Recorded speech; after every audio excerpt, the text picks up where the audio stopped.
பேரன்பு கொண்ட பெரியோர்களே, நண்பர்களே, வணக்கம். இன்றைய தினம் மே 1ஆம் தேதி, உழைப்பாளர் தினம், தொழிலாளர் தினம் என்று உலக அரங்கத்தில் இந்த ஒரு நாளை அடையாளங்காட்டி அது தியாக நாளாக, உழைப்பாளர் தினமாக உலகம் முழுவதும் கொண்டாடப்பட்டு வருகின்றன. இந்த மே 1ஆம் தேதிக்கு உள்ள சிறப்பு என்னவென்றால், 1886ஆம் ஆண்டு தொழிலாளிகளுடைய, உழைக்கும் மக்களுடைய வேலை நேரத்தை நிர்ணயம் செய்து சட்ட வடிவமாக்க வேண்டும் என்பதற்காக நண்பர்களே மிகப்பெரிய ஒரு போராட்டம் அமெரிக்காவிலே சிக்காகோ நகரத்திலே 1886ஆம் ஆண்டு நடைபெற்றது. பல்லாயிரக்கணக்கான தொழிலாளர்கள் அந்த போராட்டத்தில் ஈடுபட்டு முழக்கங்களை எழுப்பி உலக தொழிலாளர்களே ஒன்று கூடுங்கள் என்ற பெரு முழக்கத்தோடு நடைபெற்ற போராட்டத்தை அன்றைக்கு இருக்கக்கூடிய ஆளும் அரசாங்கம் மிகப்பெரிய ஒரு துப்பாக்கிச் சூடு நடத்தி அந்த சிக்காகோ நகரமே சிவப்பு நிறமாக மாறி பல்வேறு உயிர்கள் பலியிட்டு தியாகம் செய்து அந்த வீர வரலாறு நடந்த நாள்தான் இந்த மே 1ஆம் தேதி.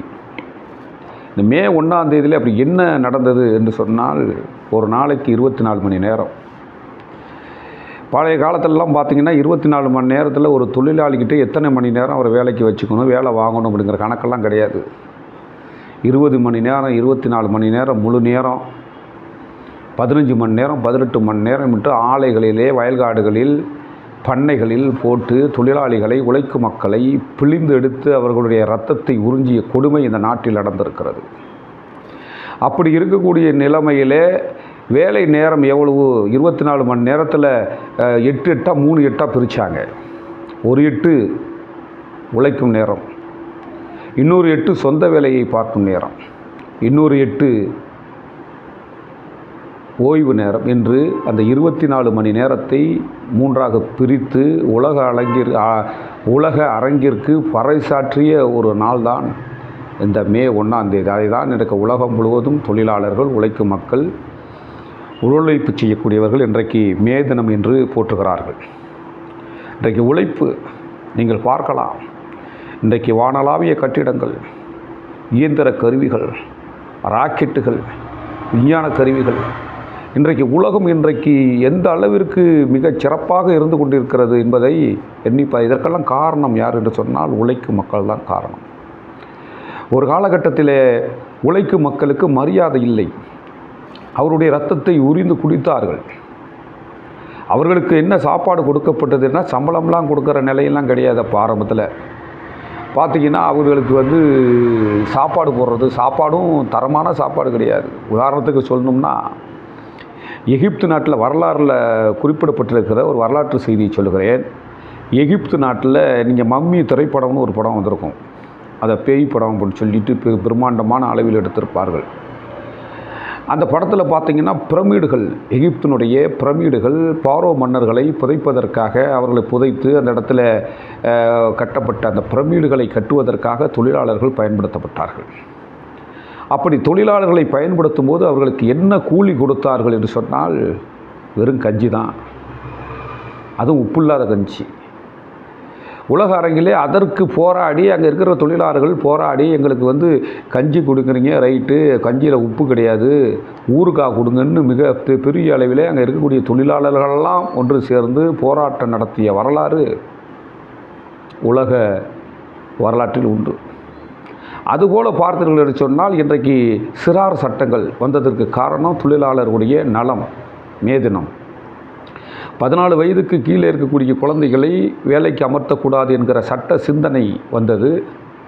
அது மாத்திரமல்ல நண்பர்களே, மிகப்பெரிய அளவிற்கு இன்றைக்கு தொழிலாளர்களுக்கு தனி நீதிமன்றம், தொழிலாளர் நல சட்டங்கள் என்று இன்றைக்கு வந்திருக்கிறது. தொழிலாளர் நலத்திற்காக நீதிமன்றங்கள் இன்றைக்கு வந்திருக்கிறது.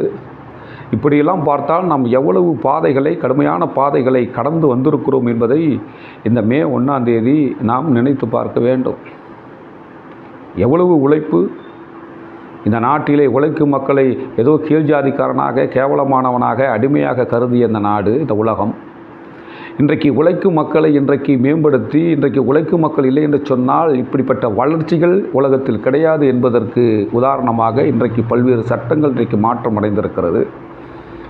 இன்றைக்கும் செங்கல் சூளையில் அடிமைகளாக பண்ணைகளில் அடிமைகளாக இருக்கக்கூடிய மக்களும் இன்றைக்கு இந்த கொடுமைகள் இருந்து கொண்டு தான் இருக்கின்றன.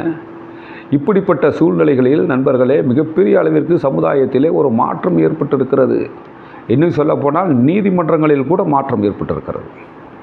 சமீபத்திலே சென்னை உயர்நீதிமன்றத்திலே கிருஷ்ணன் ராமசாமி என்று சொல்லக்கூடிய ஒரு நீதியரசர் ஒரு அருமையான தீர்ப்பை ஒன்று சொன்னார். ஒரு குடும்பத்தில் கணவன் வெளிநாடு செல்கிறார், வெளிநாட்டு பொருள் ஈட்டி இங்கே சொத்துக்களை மனைவி வாங்கி வைத்திருக்கிறார். இப்படிப்பட்ட ஒரு சூழ்நிலையில் அவர்களுக்கு 2 பேருக்கும் கருத்து முரண்பாடு ஏற்படுகின்ற பொழுது இந்த சொத்தையெல்லாம் எடுத்துக்கொண்டு உனக்கு என்ன சொத்து இருக்குது, ஏது சொத்து இருக்குன்னு தன்னுடைய மனைவியை வீட்டை விட்டு வெளியே அனுப்புகிறார். மனைவி போய் சென்னை உயர்நீதிமன்றத்தில் வழக்கு போடுகிறார். நான் இந்த குடும்பத்தை பராமரித்தேன், பார்த்தேன், சொத்துக்களை வாங்கினேன், என் கணவன் சம்பாதித்த சொத்து தான், அவருடைய ஊதியம்தான். ஆனால் இன்றைக்கு என்னை எதுவுமே இல்லாமல் வீட்டை விட்டு துரத்தி விட்டார் என்று கோரிக்கையை வைத்து மனு போடுகிறார், கேஸ் போடுகிறார். அப்படி கேஸ் போடும்போது நீதியரசர் கிருஷ்ணன் ராமசாமி அவர்கள் மிக அருமையான ஒரு தீர்ப்பை சமீபத்தில் ஒரு 3 மாதங்களுக்கு முன்னாலே சொல்லியிருக்கிறார். உழைப்பு என்பது கணவன் வெளியே சென்று வேலை பார்த்து உழைப்பது மட்டும்தான் உழைப்பல்ல. பெண்கள், மனைவிமார்கள், இல்லத்தரசிகள் பிள்ளைகளை பார்ப்பதும், வீட்டிலே சமைப்பதும், வீட்டிலே இருக்கக்கூடிய வேலைகளை பார்ப்பதும் அதுவும் உழைப்பு தான்.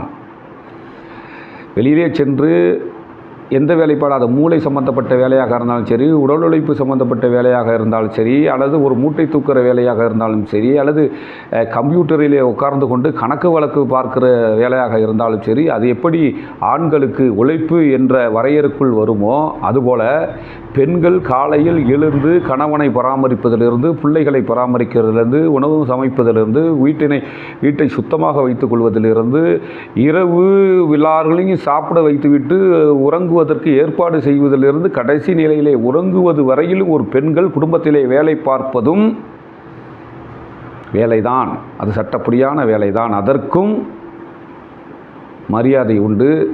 அந்த அடிப்படையிலே கணவன் சம்பாதித்த சொத்தில் மனைவிக்கும் அந்த உழைப்பை கருதி மனைவிக்கும் பங்கு உண்டு என்று சமீபத்திலே உயர்நீதிமன்றம் தீர்ப்பு சொல்லியிருக்கிறது என்று சொன்னால், இந்த இடத்தில்தான் நான் ஒன்றை கவனிக்க வேண்டும்.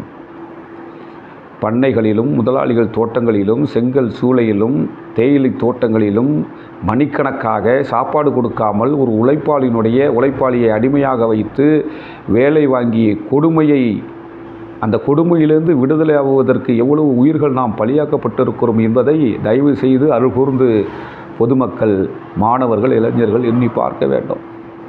ஏனென்று சொன்னால் ஒரு வரியில் சொல்லிவிடுகிறார்கள், இது மேதினம்னா என்ன? இவ்வளவு வரலாறு புரிந்து நான் சொல்வது குறைவு. அந்த மேதின வரலாறு என்பது ஒரு பெரிய காலத்தினுடைய கட்டாயம்.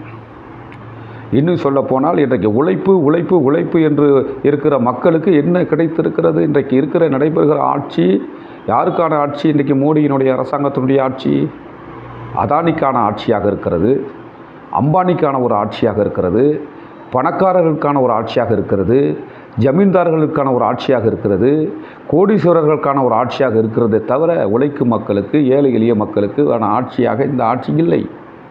இன்றைக்கு சாதாரண 30 கோடி மக்கள், 40 கோடி மக்கள் ராப்பட்டினியாக தூங்குகிறார்கள் என்று இந்திய அரசாங்கம் இன்றைக்கு புள்ளிவரம் சொல்லுகிறது என்று சொன்னால் உழைக்கவில்லையா? உழைக்கிறார்கள். ஆனால் பணமெல்லாம் எங்கே சேர்கிறது என்ற பணக்காரர்கள் சூழ்ச்சியின் அடிப்படையிலே சேர்த்து வைத்துக் கொள்கிறார்கள். உணவு கிடையாது, இந்திய குடிமகனுக்கு உடை கிடையாது, இருக்க இடம் இல்லை, படிப்பு இல்லை, படித்தவர்களுக்கு வேலை இல்லை, வேலை கிடைத்தவர்களுக்கு சம்பளம் பத்தவில்லை, சம்பளம் பத்தினால் போதிய அளவுக்கு விலைவாசியினுடைய ஏற்றம், ஒரு ஆண்டிற்கு பல முறை பெட்ரோல் விலை ஏறுகிறது. இப்படியெல்லாம் இன்றைக்கு பொருளாதார சீர்கேடு உழைக்கும் மக்களுடைய இரத்தத்தை, முதுகெலும்பை முறிப்பது போல தான் இருக்கிறதே தவிர இன்றைக்கு தொழிலாளர்கள் ஒரு நிம்மதியான வாழ்க்கையை வாழவில்லை என்பதை இந்த நேரத்தில் நாம் உணர வேண்டும். அப்படிப்பட்ட உழைப்பினுடைய மேன்மையை உலகிற்கு எடுத்துச் சொல்ல, உழைக்கும் மக்களுடைய விடுதலையை நோக்கி எழுச்சி சிந்தனையை உருவாக்கக்கூடிய ஒரு நாளாக இந்த மே தினத்தை நாம் பார்க்க வேண்டும், பயணிக்க வேண்டும், சிந்திக்க வேண்டும், செயலாற்ற வேண்டும். ஆகவேதான் இந்த மே தினத்திலே உங்களையெல்லாம் சந்தித்து ஒரு கருத்து பரிமாற்றம் பேச வேண்டும் என்பதற்காகத்தான் ஒரு சில நிமிடங்களில் உங்களிடம் இந்த காணொளி மூலமாக நான் பேசுகிறேன். நண்பர்களே, இந்த மே 1ஆம் தேதி இது ஒரு வரியில் சொல்லக்கூடிய உழைப்பாளர் தினம், மே தினம் என்பதல்ல. மிகப்பெரிய வரலாற்று பொக்கிஷம், மிகப்பெரிய போராட்டம், மிகப்பெரிய உயிரிழப்பு. ஆகவே அந்த தினத்திற்கு இந்த விடுதலைக்காக போராடிய உயிர்நீத்த தொழிலாளர்களுக்கு வீரவணக்கம் செலுத்தக்கூடிய ஒரு நாளாகவும், அதே நேரத்திலே நாம் எட்ட வேண்டிய தூரம் இன்னும் இருக்கிறது என்பதை நினைவு கூற வேண்டிய ஒரு சூழ்நிலையில் உழைப்பாளர் இந்த தினத்தை நாம் அணுக வேண்டும், பார்க்க வேண்டும், பயணிக்க வேண்டும். ஆகவே இந்த மே 1ஆம் தேதி அனைத்து தரப்பு உழைக்கும் மக்களுக்கு வாழ்த்துக்களை சொல்லி முடிக்கிறேன். விடைபெறுகிறேன். நன்றி, வணக்கம்.